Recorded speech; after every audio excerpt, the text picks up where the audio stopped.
Hi, this is Daniel Hooper from 1% Property, coming to you with your weekly market update on Friday the 21st of January 2022. So what has been going on across our state in beautiful Kedron and the surrounding suburbs and beautiful Brisbane, obviously beautiful Queensland, in the last 7 days? Well, I can say well and truly that the market has picked back up. We're back at pre-Christmas numbers. We've got 1,516 sales across the state in the last 7 days, which is a really healthy number for this early in January. 80% auction clearance rate. It was 61% this time last year. So that shows obviously still very, very strong in the Brisbane market. A few notable sales in the local area. 37 Bedina Street, there was a townhouse in Stafford, sold for $762,000, which is a very, very healthy number for a fairly average townhouse in Stafford. 20 Crawford Avenue in Stafford also. It's a 3-bedroom, 1-bath home, semi-renovated on 405 square meters. Property sold for $980,000. And then I'll compare that to 100 Farrant Street in Stafford Heights. So a renovated 3-bed, 1-bath. It's on 645 square meters, as opposed to the one in Stafford that's on 405. Whereas 100 Farrant Street sold for $800 on 645 square meters, fully renovated. And 20 Crawford Avenue sold for $980, so an extra $180,000. Now, this is a really good illustration for me of the value of a real estate agent, because Farrant Street was a for sale by owner property.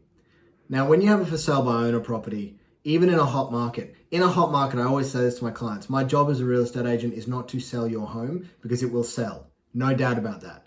My job is to get you far more money than you thought you were going to get. A good example of this is a property we sold last year on Scott Street in Kedron. The owner wanted $1.3 million. I sold it on the first weekend for $1.47.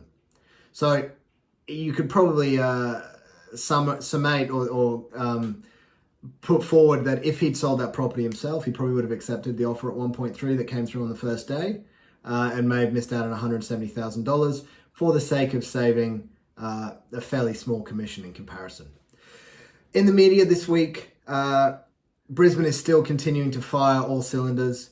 The growth over the whole property market so far this month has been 2.8%. In the housing market, it's been 3.2%, which is pretty much our strongest month we've had so far. Stock undersupply is still 31%, which again, that's the lowest supply we've had all year, including the last 12 months.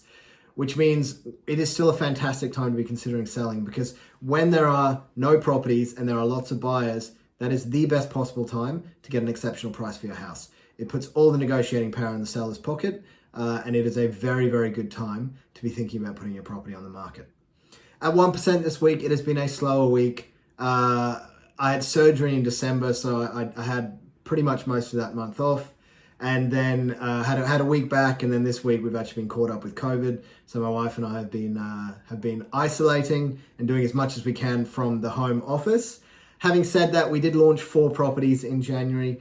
Of those 4 properties, 3 of them were sold in the first week. 152 Lecky Road went under contract on Monday, which was the 7th day of it being on the market. We had 3 offers. It was a very, very good price. And the very, very happy vendors. So it's good to see that one through.